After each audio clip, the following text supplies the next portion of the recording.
அடுத்து இந்த தீர்க்க தரிசனம் நிறைவேறுவதற்கு தடையாய் இருந்தது இஸ்ரவேல் ஜனங்கள் மீண்டும் தங்கள் சுயதேசத்துக்கு வராமல் இருந்தது. அப்பொழுது கர்த்தர் சொன்ன இன்னொரு தீர்க்க தரிசனம் நிறைவேறி.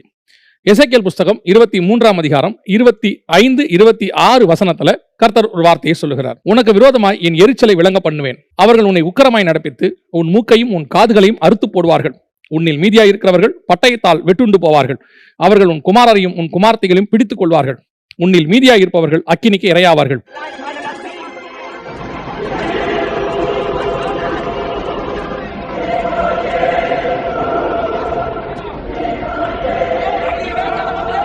அவர்கள் உன் வஸ்திரங்களை உரிந்து உன் சிங்காரமான ஆபரணங்களை பறித்துக் கொள்வார்கள். இந்த தீர்க்க தரிசனம் அப்படியே துல்லியமாய் நிறைவேறியது.